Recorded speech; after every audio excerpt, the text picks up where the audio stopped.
Olá, o pessoal do oitavo ano. Hoje a gente continua a trabalhar o poder absoluto e o iluminismo, né? Na última aula nós vimos que durante toda a Idade Moderna os estados nacionais eram dominados pelos reis absolutos.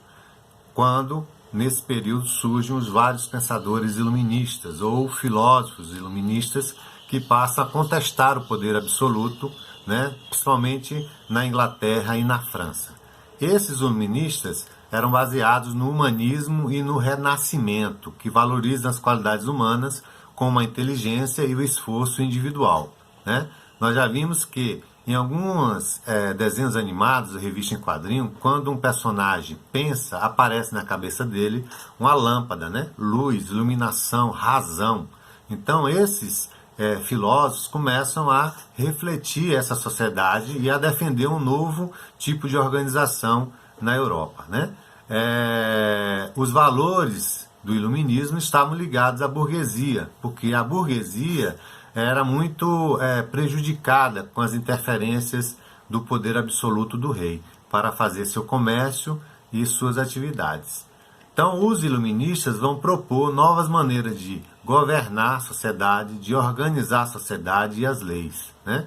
Eles defendiam também o fim dos privilégios de nascimento do clero, né? Que privilégios eram esses? Nós já vimos que durante toda a Idade Média, Idade Moderna, os nobres não pagavam impostos, o clero também não pagava impostos, eram os donos das terras.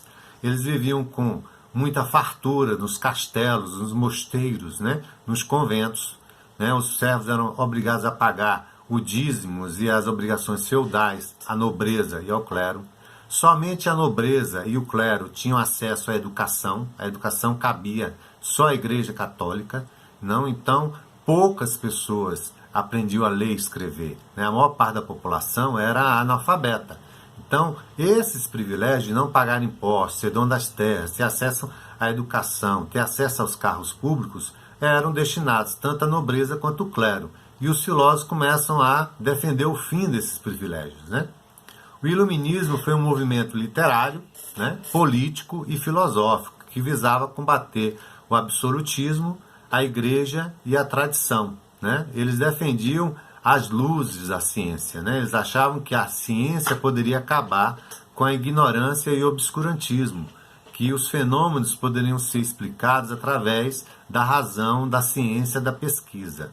Lembrando que na última aula nós falamos dos dois filósofos, Diderot e D'Alembert, que organizaram a primeira grande enciclopédia da Idade Moderna. A enciclopédia foi importante para juntar, compilar, organizar todo o conhecimento científico, filosófico da Europa nesse momento e dar acesso a outras pessoas para ler e aprender a ciência através das enciclopédias, né? Os principais pensadores do iluminismo foram franceses e ingleses, né? Vou citar alguns aqui. O Montesquieu escreveu um livro chamado Espírito das Leis. Ele defendia a separação dos poderes. Ele dizia que era necessário ter o poder executivo, o poder legislativo e o poder judiciário. O executivo executa as leis, o legislativo elabora, discute as leis e o judiciário julga as leis. Anteriormente nós já vimos que o poder absoluto do rei concentrava tudo, né? Todos esses três vertentes, né? Então Montesquieu defende essa divisão dos três poderes. Aqui na nossa capital você vai na Praça dos Três Poderes. De um lado você tem o Palácio do Planalto, que é do Poder Executivo. Do outro lado da praça você tem o Supremo Tribunal Federal, que é do Poder Judiciário. E ao centro você tem as duas casas legislativas, né? Que é o Senado e a Câmara dos Deputados. Daí o nome Praça dos Três Poderes, né? Outro grande escritor, filósofo francês, Jean-Jacques Rousseau, dizia que o homem nasce bom, a sociedade é que o corrompe, né? Para isso, era necessário organizar um sistema educacional para que as crianças, desde cedo, fossem educadas, né, de forma adequada para atuar como cidadãos na sociedade, tá? Então, a partir daí surge a ideia do ensino público e gratuito laico, né? Escolas públicas gratuitas, sem interferência da religião no ensino, né? Uma escola baseada na ciência, nas ciências no caso, tá? E também o Rousseau defendia o contrato social, né? O governo estabelece um contrato com a sociedade, com os cidadãos, né? Para que tudo seja regulamentado pela lei maior de um país, que é a Constituição. E todos fazem esse contrato, esse acordo de obedecer à Constituição, tanto os poderes instituídos quanto os cidadãos, né? Por isso, de 4 em 4 anos, nós, cidadãos brasileiros, vamos às urnas e escolhemos os nossos governantes. Eles têm 4 anos para administrar o Estado brasileiro, né? E implementar seus projetos. Se algum projeto destoa ou desagrada o povo tem 4 anos para pensar, refletir e mudar esse governante. A lei permite isso, né?